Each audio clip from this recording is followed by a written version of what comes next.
Saudara terkasih di dalam Tuhan Yesus Kristus, selamat beribadah pada hari ini dalam ibadah kita di GB Putra secara online. Saudara sekalian, sementara kita saat ini ada di rumah kita masing-masing, baik dalam keadaan apapun juga, tetap kita lebih baik daripada keadaan saudara dari kita yang ada di Ukraina, yang saat ini sedang mengalami peperangan.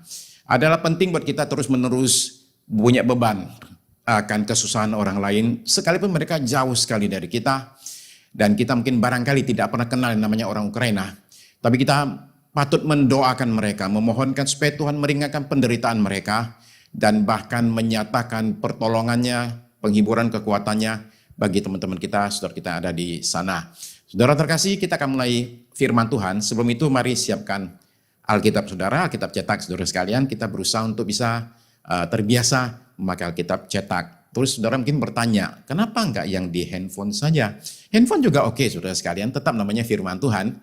Tapi ada riset menunjukkan bahwa kalau orang pakai yang buku cetak, itu cenderung akan lebih bisa hafal, lebih bisa memahami dibandingkan dengan melihat dari kaca. Ya, jadi kita ingin manfaatkan Alkitab cetak kita yang barangkali sudah numpuk di rak buku, nggak pernah dipakai selama ini. Mari kita sama-sama pegang firman Tuhan ya.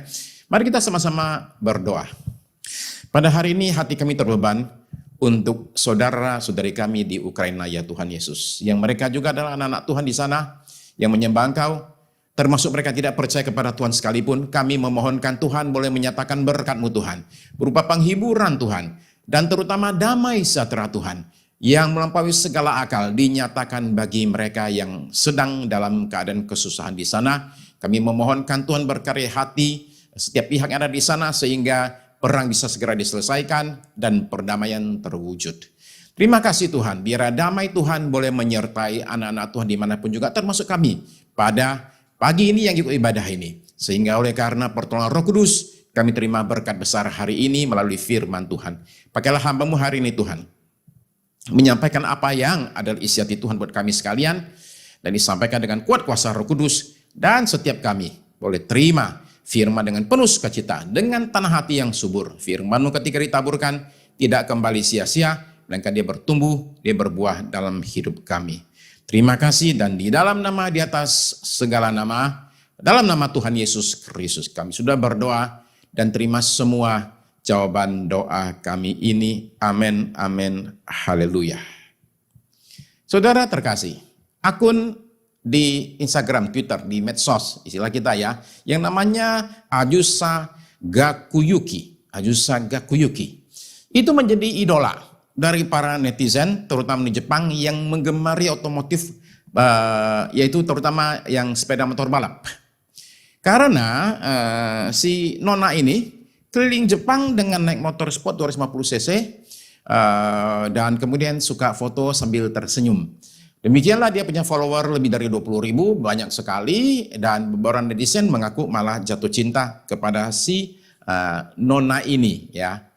Belakangan ketahuan bahwa si Nona ini ternyata bohong, tidak pernah ada, palsu saja. Dia seorang pria yang berumur 50 tahun. Nah ini aslinya ya, itu palsunya seperti demikian. Yang kanan aslinya, kiri palsunya.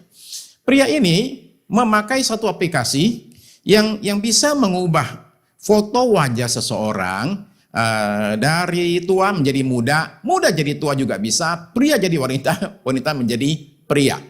Wow, luar biasa sekali. Tapi saudara sekalian, zaman sekarang ini mengubah penampilan itu sangat gampang sekali. Berbagai aplikasi tersedia untuk orang-orang bisa membuat dirinya itu menjadi berbagai bentuk yang diinginkan. Cukup upload foto saudara ke aplikasinya, klik sini sana beberapa kali, dan kemudian langsung berubah jadi seperti yang diinginkan. Nah, beberapa orang tidak puas dengan perubahan cuma sekedar di foto. Mereka ingin perubahan yang secara nyata, secara fisik. Maka mereka pergi ke ahli bedah plastik, klinik kecantikan, dan kemudian melakukan perubahan fisik benaran melalui namanya operasi plastik. Diperkirakan dalam waktu 5 sampai 10 tahun ke depan, operasi plastik akan jadi terbiasa sekali, seperti orang zaman sekarang dandan. Jadi kalau orang nanti 10 tahun lagi kalau nggak operasi plastik dianggap kurang dandan. Itu kira-kira sudah demikian. Orang akan menjadi terbiasa sekali dengan yang namanya operasi seperti begini. Manusia itu aneh. Manusia itu ingin berubah, sekaligus juga tidak ingin berubah. Maksudnya begini, yang muda pengen muda terus nggak tua-tua. Yang tua pengen jadi muda. Hal yang bagus nggak mau berubah. Hal yang jelek pengen buru-buru diubah. Tapi perubahan terbesar dalam diri seseorang itu bukan ada di luar, tapi ada di dalam diri seseorang. Dan menurut saya, itu terjadi ketika seseorang itu berjumpa dengan namanya Juru Selamat.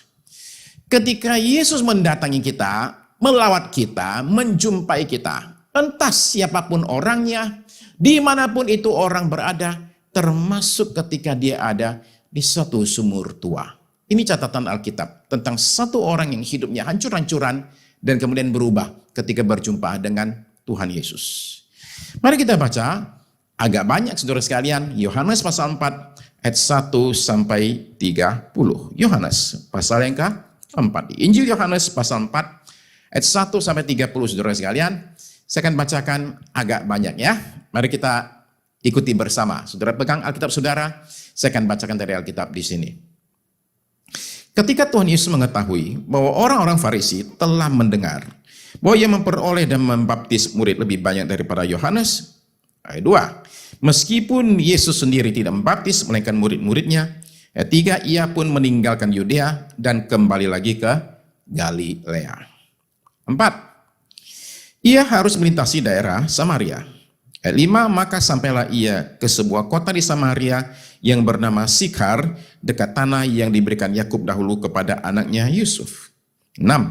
Di situ terdapat sumur Yakub. Yesus sangat letih oleh perjalanan, karena itu ia duduk di pinggir sumur itu. Hari kira-kira pukul 12, jadi siang hari ya, tengah hari. 7. Maka datanglah seorang perempuan Samaria hendak menimba air. Kata Yesus kepadanya, berilah aku minum. Sebab murid-muridnya telah pergi kota membeli makanan. Maka kata perempuan Samaria itu kepadanya, masakan engkau seorang Yahudi minta minum kepadaku seorang Samaria? Lalu dikasihkan penjelasan. Sebab orang Yahudi tidak bergaul dengan orang Samaria. Ayat yang ke-10, jawab Yesus kepadanya, jika engkau tahu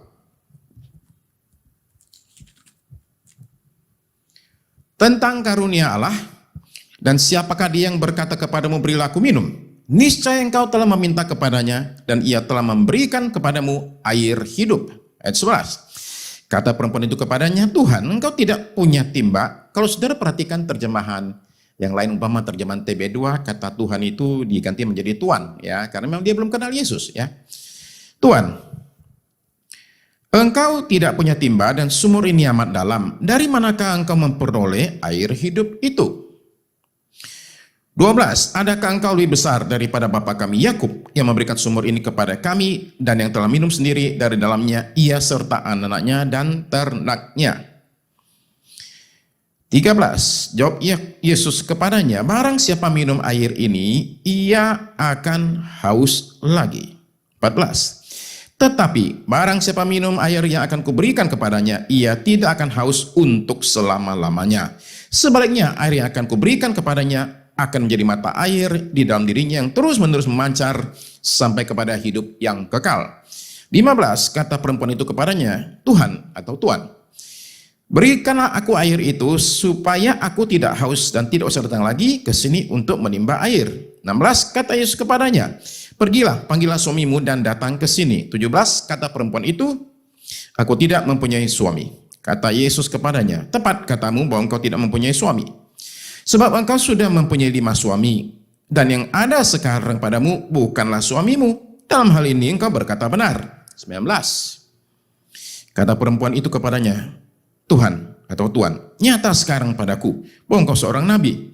Nenek moyang kami menyembah di atas gunung ini, tetapi kamu katakan bahwa Yerusalemlah tempat orang menyembah.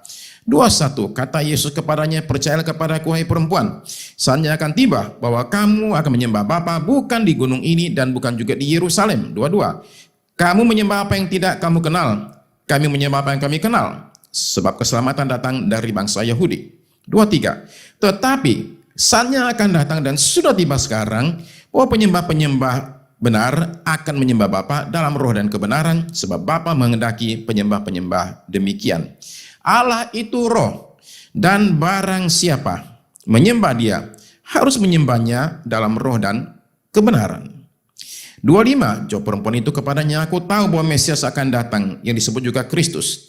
Apabila Ia datang, Ia akan memberitakan segala sesuatu kepada kami.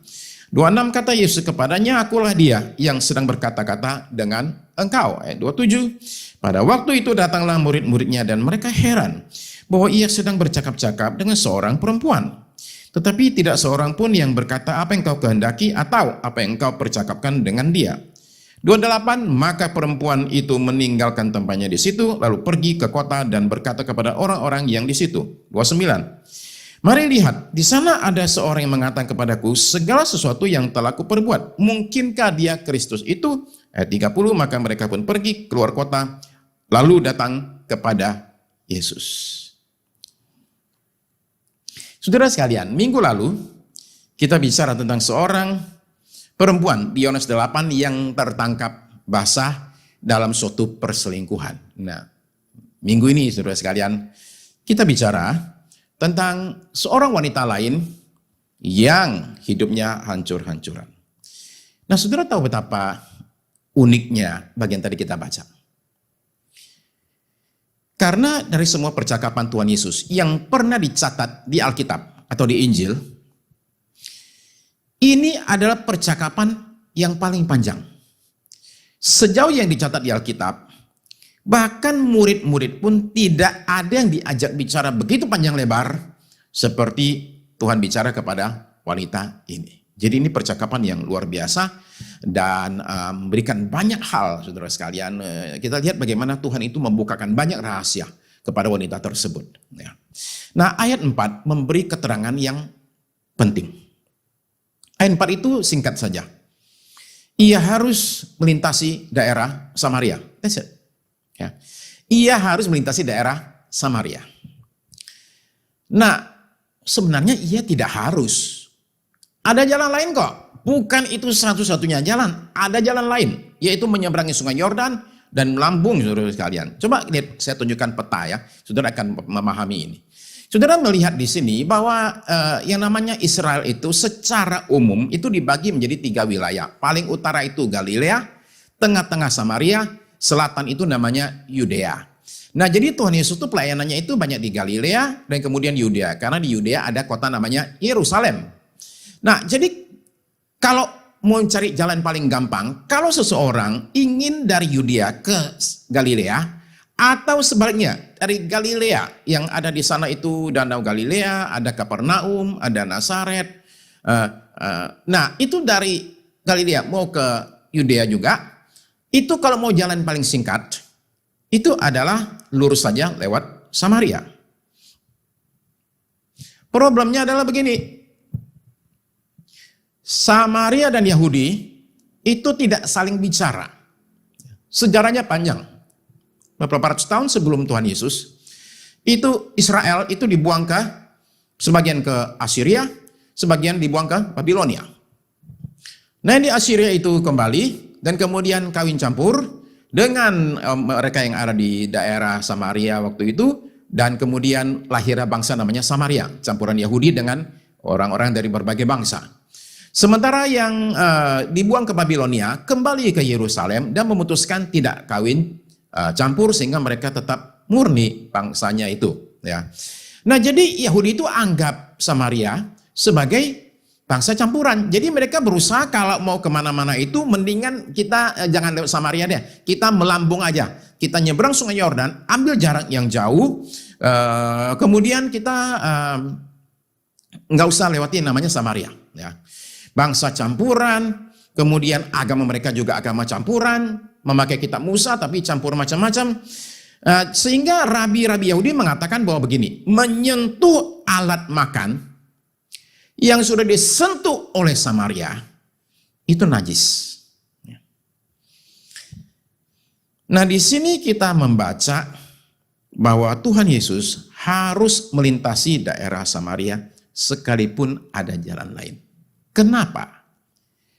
Jawabannya simpel sekali, Karena dia harus menjumpai wanita ini di pinggir sumur. Nah, Tuhan ingin menjangkau bangsa Samaria. Tapi caranya adalah dia mesti memakai satu orang dari Samaria. Dan orang yang dipakai itu adalah seorang wanita yang zaman dulu kesaksiannya itu nggak dianggap. Tapi seorang wanita juga hidupnya itu hancur-hancuran. Saudara perhatikan ya. Kalau ada contoh orang yang tidak pantas dipakai Tuhan, nah ini orangnya nih. Coba saudara pikir begini ya, coba kita pikir. Kalau saudara mau pakai seseorang untuk suatu tujuan, saudara mesti cari orang yang tepat nih. Tepat itu maksudnya apa? Umpama saya kasih contoh. Misalnya saudara sekalian, saudara itu kampanye lah ya, untuk pilpres, pilkada, atau pemilu macam-macam.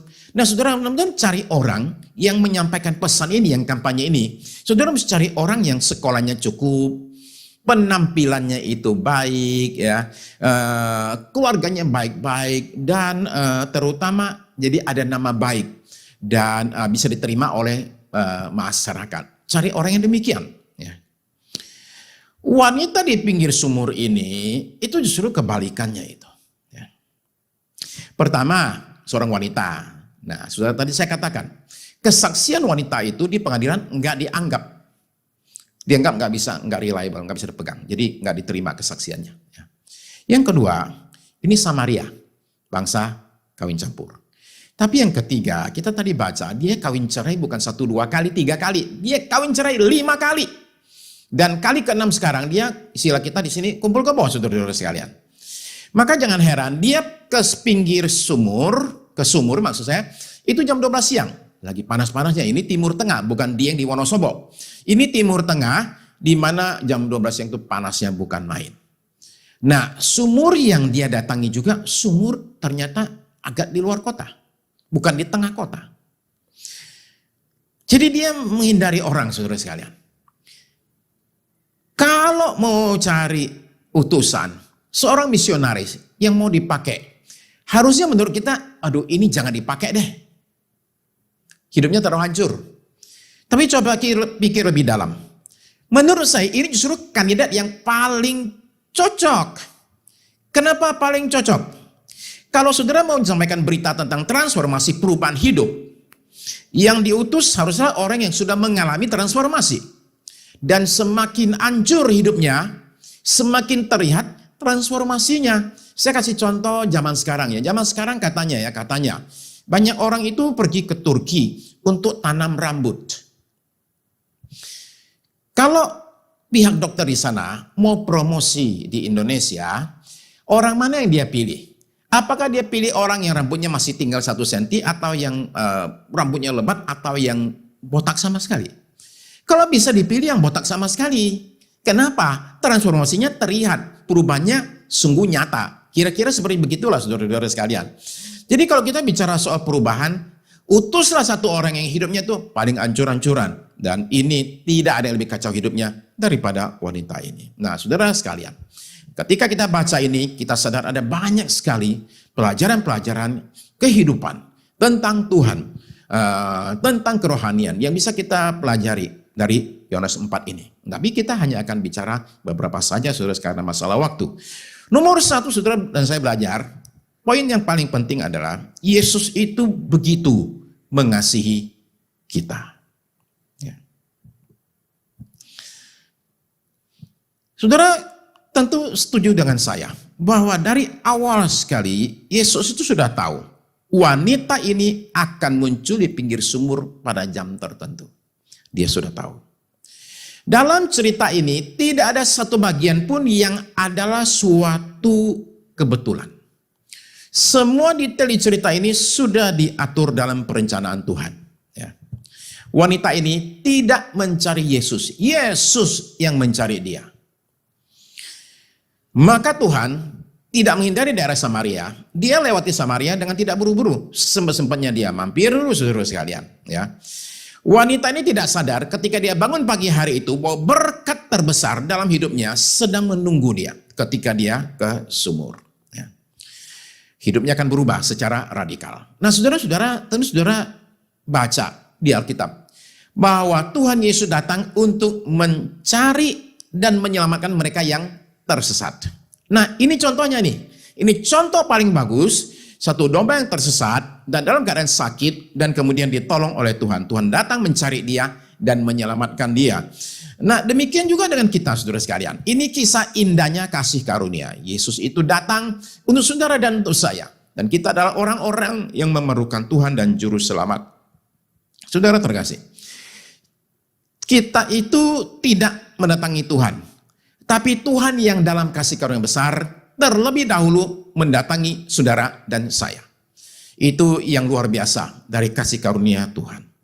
Kasih Tuhan begitu besar, sehingga tidak ada bangsa manapun juga yang ada di luar jangkauan kasihnya.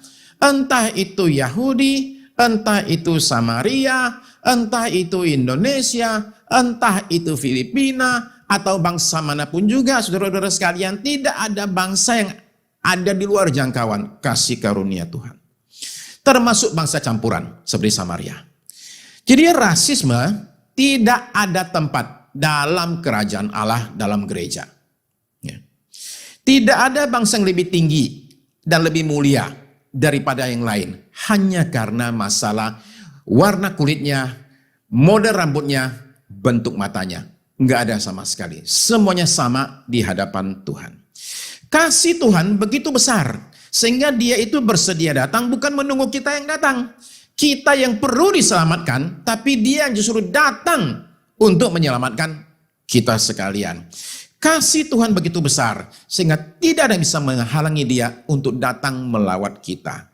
Tidak ada kekacauan sebesar apapun dalam hidup seseorang yang bisa menghalangi Tuhan untuk mengubahkan hidupnya. Dan tidak ada orang yang terlalu besar dosanya untuk diselamatkan.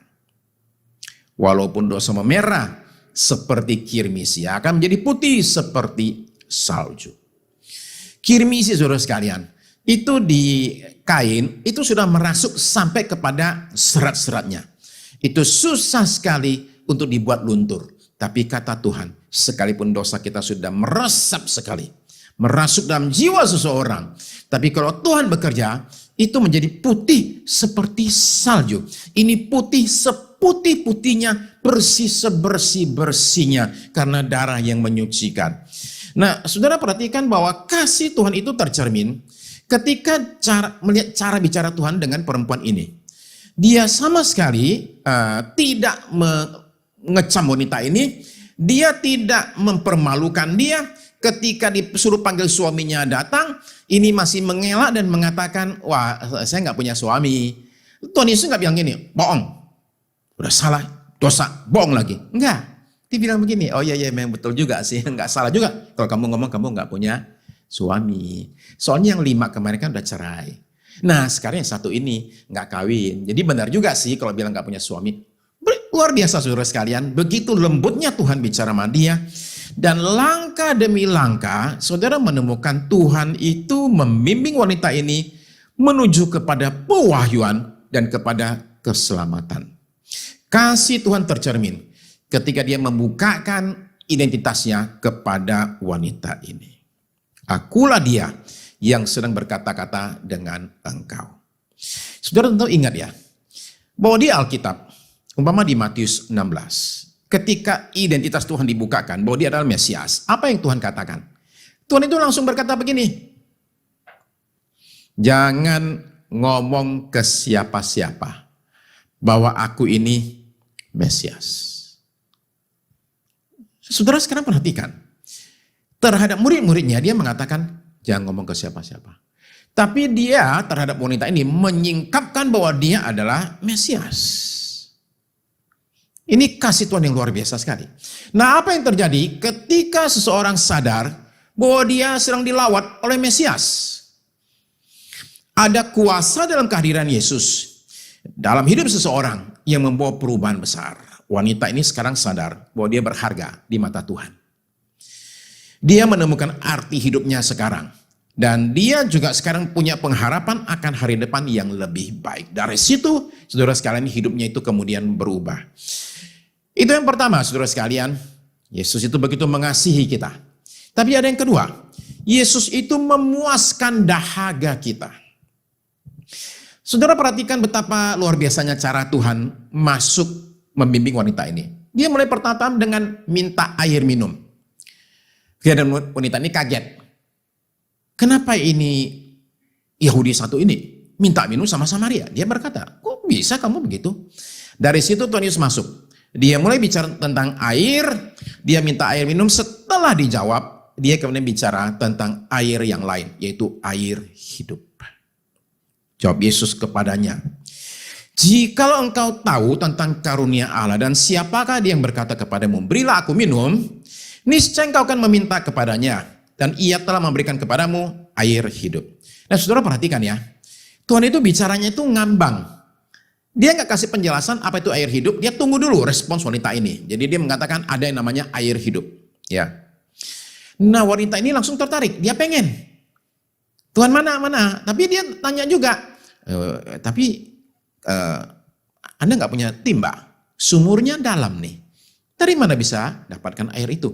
Dia masih mengira Yesus bicara tentang air di sumur. Ya.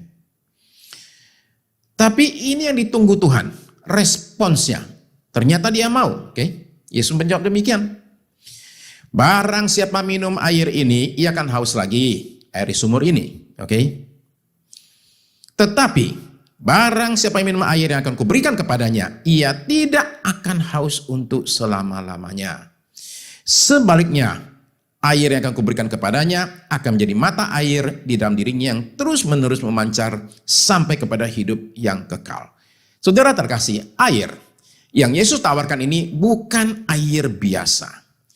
Sebab saudara-saudara sekalian, kehausan yang kita miliki dalam hidup kita juga bukan haus yang biasa. Ada yang haus fisik. Perlu minum air supaya nggak haus lagi. Sekalipun nanti akan haus lagi. Tapi ada haus yang sifatnya dalam jiwa dan roh manusia. Bentuknya itu macam-macam. Saya kasih contoh ya, saudara sekalian. Manusia dari dulu sampai sekarang itu adalah makhluk bingung. Orang kebingungan. Dia bingung dengan maunya dia sendiri apa. Dia tahu ada yang kosong dalam hidupnya. Dia tahu, dia berasa banget. Tapi itu apa? Karena nggak jelas, maka dia berusaha mengisi kekosongannya itu dengan berbagai barang. Contohnya, dia beli mobil baru lah, ya, atau dia beli baju baru, tas model baru. Barangkali dia berpikir saya perlu punya hobi baru, karir baru. Saya mungkin barangkali perlu punya istri atau suami baru. Demikianlah orang berpikir demikian untuk mengisi kekosongan dalam jiwanya ini nih. Ya, jadi saudara menemukan bahwa berbagai produk-produk menawarkan hal semacam ini untuk mengisi kekosongan dalam jiwa manusia. Ya, ini berbagai alat, berbagai mainan. Bukan mainan seperti mobilan, tapi mobil beneran. Ya. Bukan kapal-kapalan, tapi kapal asli. Nah semua ini coba saudara dengerin ya, saya bacakan satu iklan ya. Iklan saya baca di satu majalah. Oke, saya buang nama produknya ya, tapi ini barang mewah. Oke. Produk X menawarkan beberapa produknya agar di atas meja kantor Anda, tamu yang datang tetap terpesona. Kalaupun Anda tidak mampu memesona orang dengan penampilan Anda, mungkin barang-barang di bawah ini akan membantu mereka untuk terpesona dengan Anda. Jadi kita ingin orang terpesona dengan kita. Padahal orangnya nggak penting-penting amat dalam hidup kita. Berapa harga sebuah pulpen? Saudara sekalian, kalau saudara cuma pengen nulis aja, pulpen itu 1.500 rupiah bisa dapat satu. Bisa nggak? Bisa. Ada nggak? Ada. Mau yang nggak bagusan? Ada. 10.000 bisa dapat. Mau yang lebih bagus lagi? Ada. Yang satu ini saudara sekalian. Saya tunjukkan gambarnya biar saudara yakin ya. Oke. Pulpen seharga 12 miliar rupiah. Merek Tibaldi. Ya, nah itu mantap tuh. Itu kalau nulis ya, saudara sekalian, rasanya itu ngambang tangannya itu. Ya, enteng banget.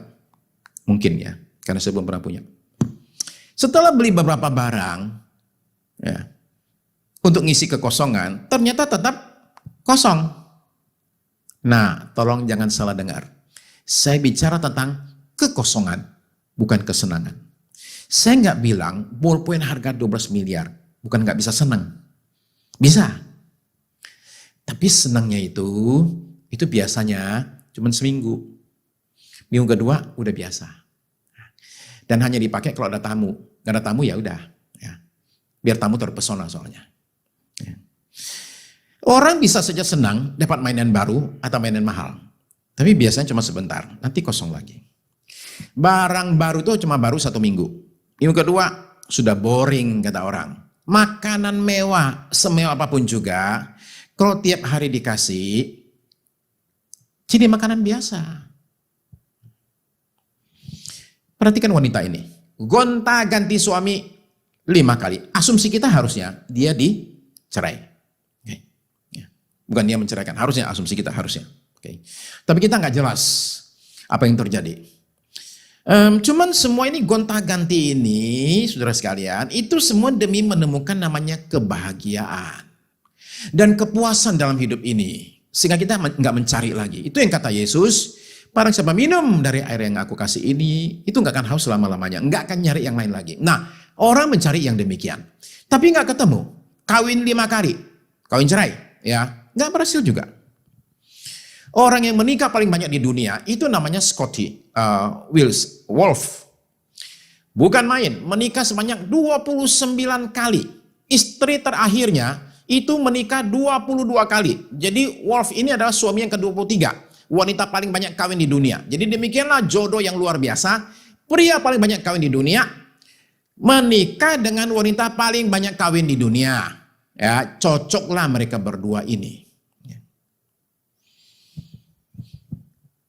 Ketika Glenn Wolf ini meninggal, selama berbulan-bulan jenazahnya nggak ada yang ambil.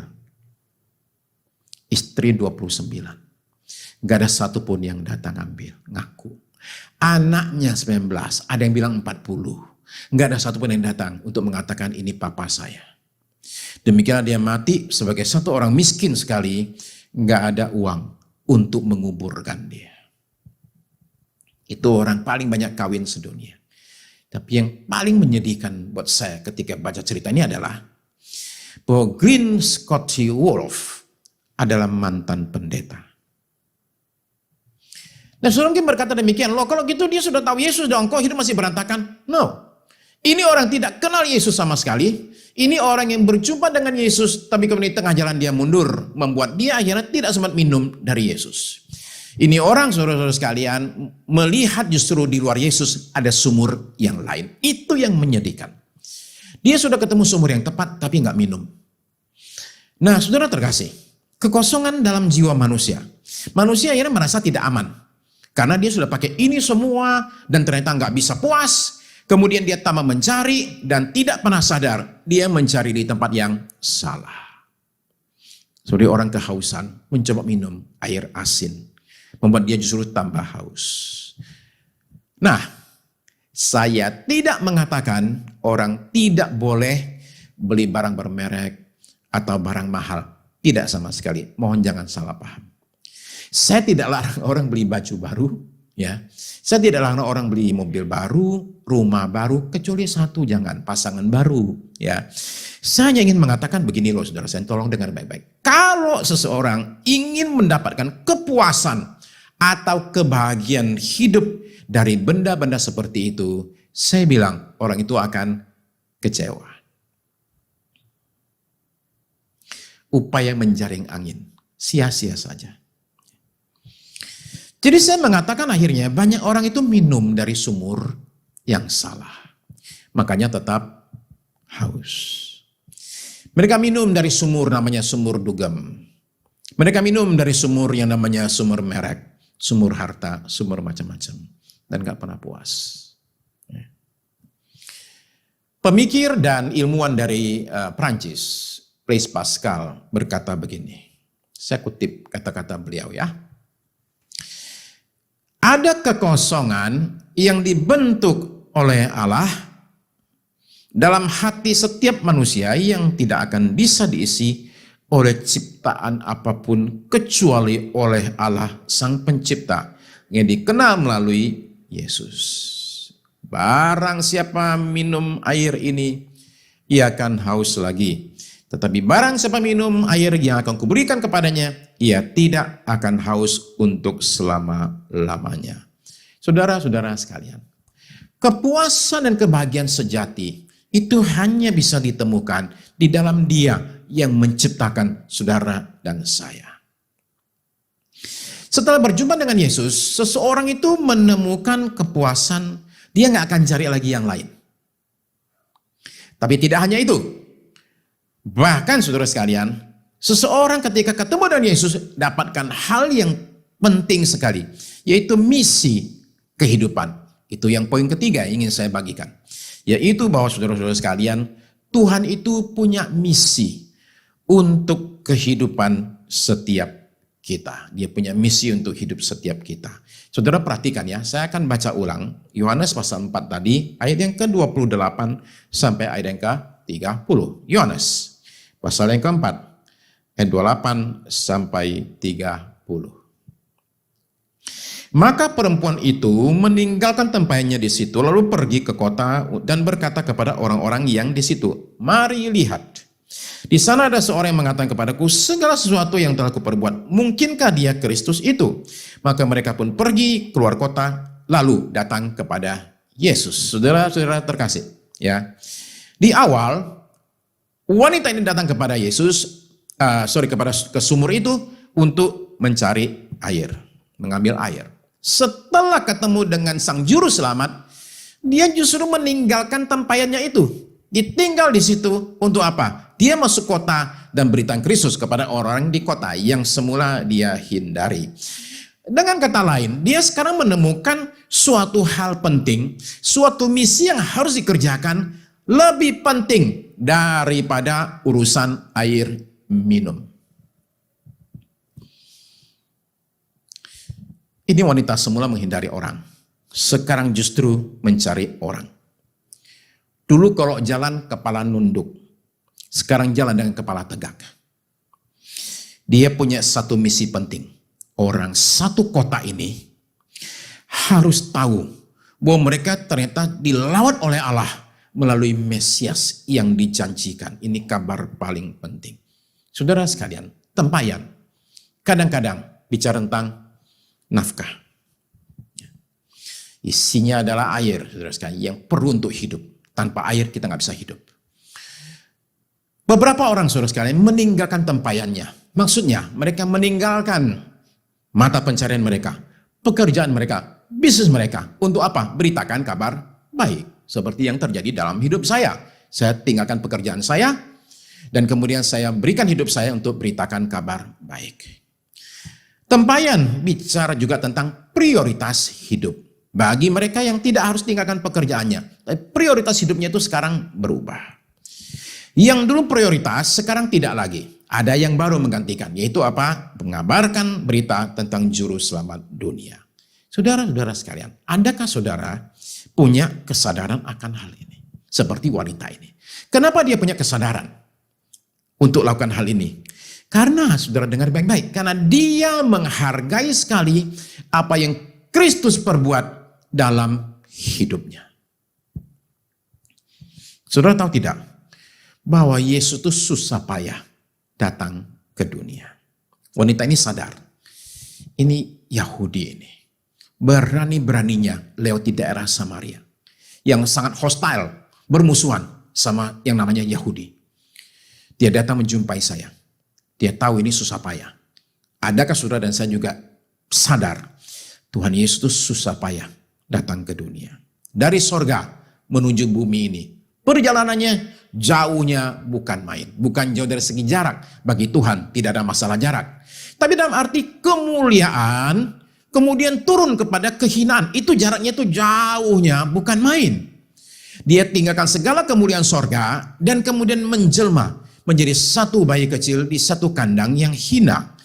Ini perjalanan jauh dan tidak gampang. Dalam perut mama saudara sekalian 9 bulan. Kecil-kecil sudah jadi pengungsi.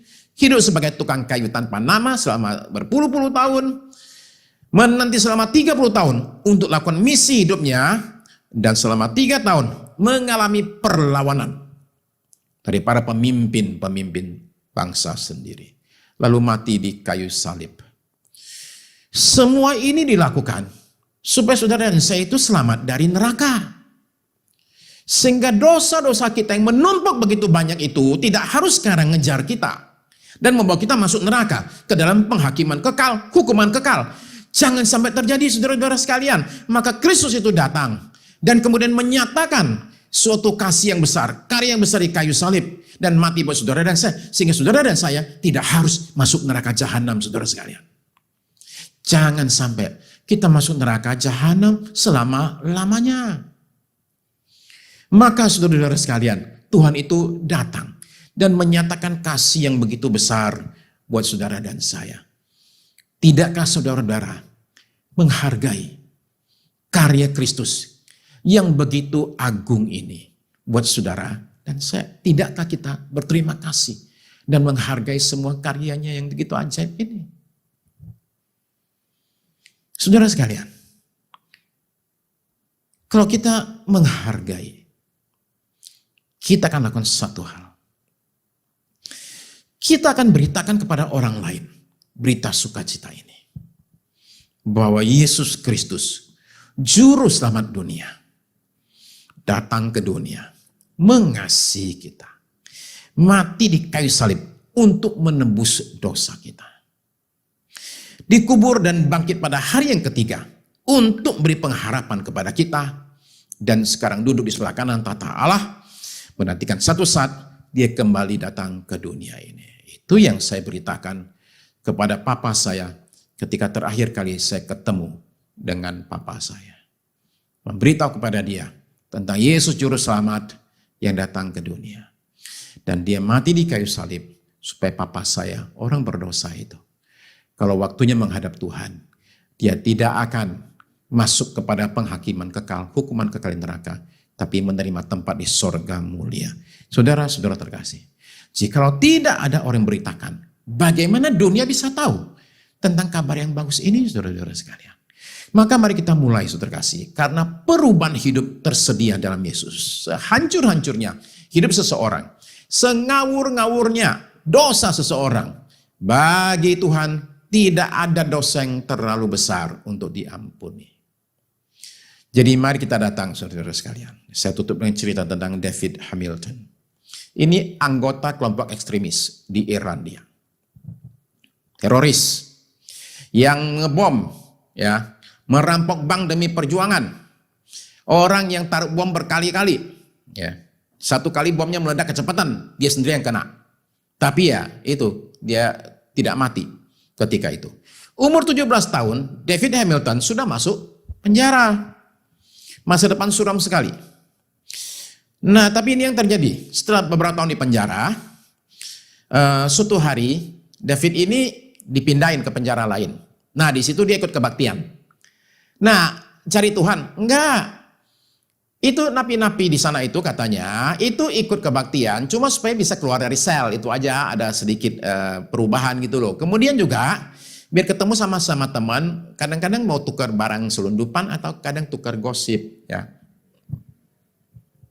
Hari itu ketika dia muncul di kebaktian, pendetanya tanya sama yang hadir, siapa hari ini yang mau jadi relawan bacain ayat di Alkitab?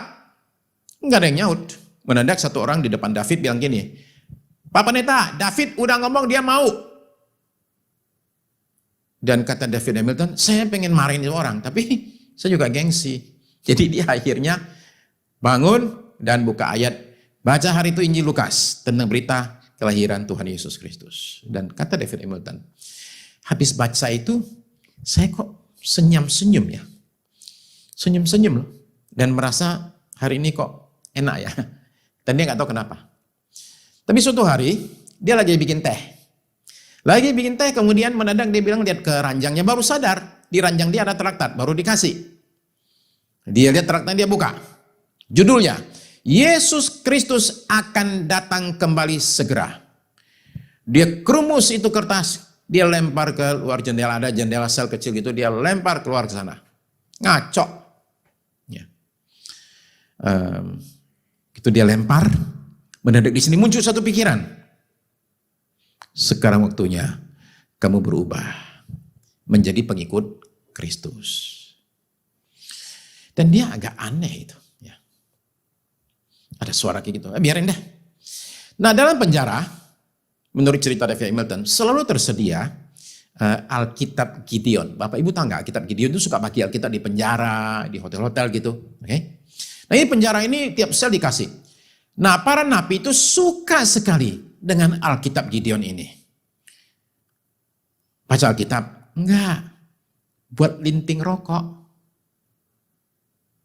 Kata David Hamilton, sebelum saya bertobat, saya sudah habiskan Matius, Markus, Lukas, Yohanes. 4 Injil. Sudah saya habiskan. Habiskan maksudnya udah saya pakai buat rokok. Oke. Nah, dia lihat itu Alkitab. Dia buka sembarang dia baca. Ini perjanjian baru yang dia dikasih ya. Nggak ngerti sama sekali. Dia taruh di ranjang. Diambil lagi, dia baca lagi. Nggak ngerti. Bacanya nggak ngerti sama sekali. Nah, akhirnya malam itu dia susah tidur. Ya, dia cerita, karena hidupnya dijadiin buku ya.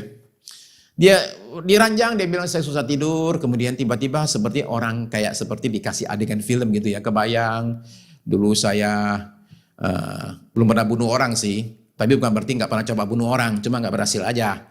Orang mau bunuh saya, gagal terus. Satu kali udah ditodong di kepalanya nih, udah mau ditembak mati nih, klik klik klik, tahu-tahu pistolnya macet, lolos. Dia pasang bom, meledak duluan, belum juga nyampe. Oke, dia lolos juga tuh. Berkali-kali ingin dibunuh, lolos terus. Sementara mikir gitu, tiba-tiba di sini muncul pikiran, saya masih hidup karena Tuhan mau saya hidup. Besok pagi dia cari orang yang bagi traktat, minta traktat lagi, yang kemarin dibuang. Setelah itu dia ketemu dengan pendeta di penjara dan minta didoakan. Hidupnya berubah total. David Hamilton kemudian keluar penjara, sekolah Alkitab, dan kemudian menjadi seorang hamba Tuhan dan menjadi gembala sidang di Inggris. Sampai sekarang dia mengatakan, hidup saya masih ada yang ngincer, masih ada orang yang masih cari saya untuk bunuh saya.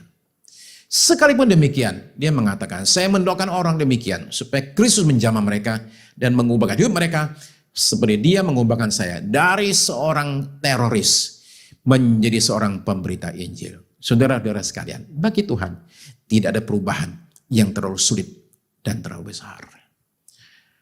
Apapun keadaan saudara, betapa hancurnya pun hidupmu dan kacaunya keadaanmu.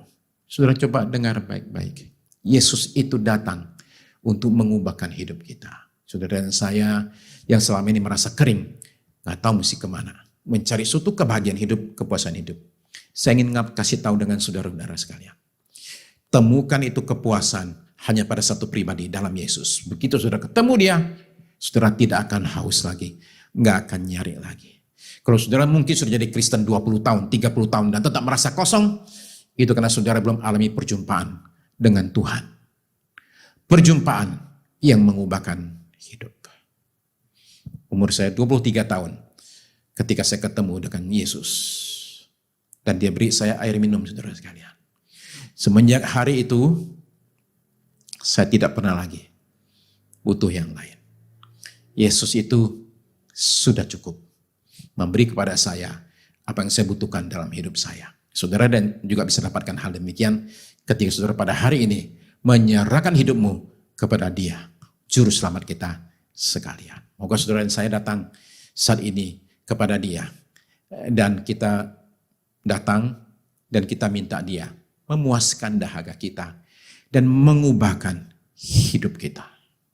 Kalau saudara mau, saya undang saudara untuk bersama-sama boleh bangkit berdiri.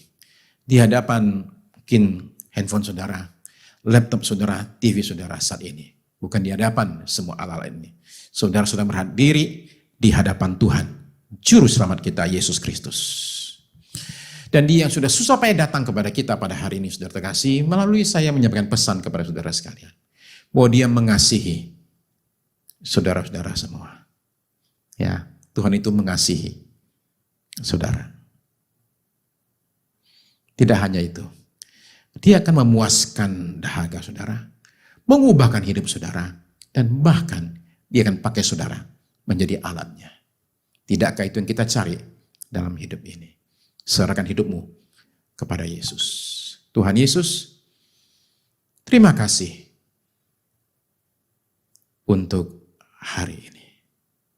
Terima kasih buat lawatanmu kepada kami sekalian Tuhan. Tuhan coba lihat, saudara-saudara yang berdiri depan TV, depan laptop, komputer, depan handphone ini. Tuhan lihat bahwa banyak di antara kami saat ini alami kekeringan dan tidak tahu mesti minum dari mana. Sebagian kami hidupnya hancur-hancuran, banyak bergumul dengan dosa. Sebagian kami Tuhan tidak tahu mesti ngapain dengan hidup ini. Sekarang Engkau ya Tuhan, yang hamba-Mu beritakan dan sampaikan, Yesus Kristus Juru Selamat dunia, yang sudah mengubahkan hidup wanita di pinggir sumur itu. Sekarang Tuhan, mari datang dan ubahkanlah hidup saudara-saudariku ini Tuhan. Sehingga yang kering disegarkan kembali, yang lemah dikuatkan, yang bingung menemukan jalan dan tuntunan, dan yang hancur dipulihkan kembali. Yang berdosa mengalami pembasuhan dan penyucian, sehingga akan jadi bersih lagi.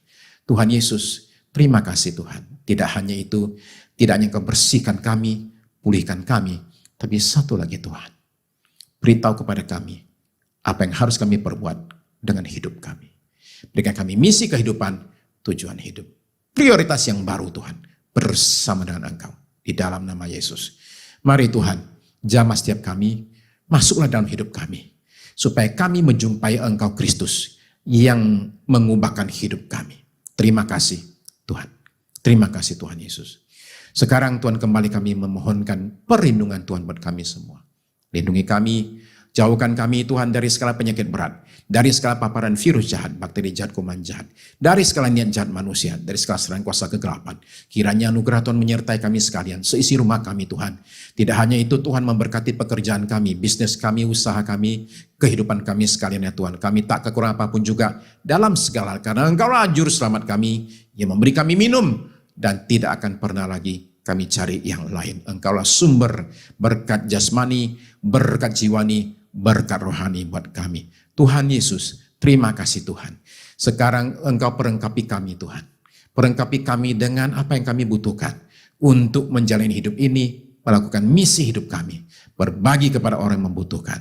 Terima kasih Tuhan, pimpin tuntun kami melalui Roh Kudus kepada orang-orang yang sedang membutuhkan Injil, dan kami akan beritakan dan Roh bekerja mengubahkan mereka.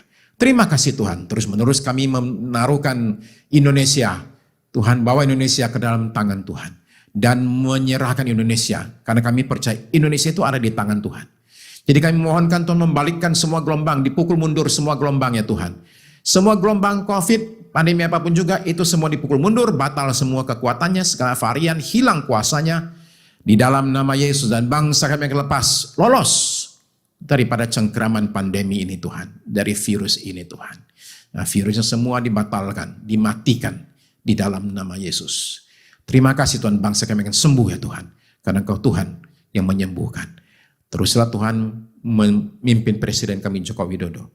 Lepaskan berkat-Mu atas hamba-Mu ini Tuhan.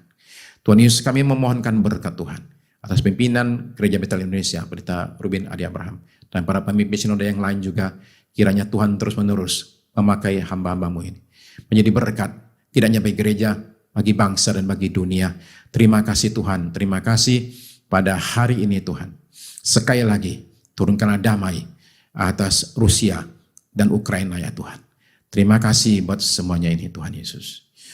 Sekarang Tuhan, berkati mereka yang melayani, mereka ada di belakang kamera, di belakang komputer, di sound system semua, yang bekerja tanpa muncul di kamera sehingga ibadah ini bisa berlangsung. Lepaskan berkat-Mu Tuhan atas saudara-saudariku ini. Demikian berkati juga Tuhan Yesus, tim praise and worship Tuhan. Terima kasih Tuhan Yesus, berkat yang berulang tahun di minggu sudah lalu juga berkat dilimpahkan atas kami sekalian. Sekarang Tuhan kami akan berpisah satu dengan yang lain. Turunkanlah berkat-Mu atas kami semua. Saudara-saudari terkasih dalam Tuhan Yesus, ibadah kita pada hari ini sudah selesai. Mari kita berpisah satu dengan yang lain dengan membawa berkat berlimpah dari Allah Bapa kita di sorga, kasih karunia dari Tuhan kita Yesus Kristus, bimbingan, pertolongan, penyertaan Roh Kudus dari sekarang ini sampai Maranatha Tuhan kita kembali kali yang kedua. Amin. Amin.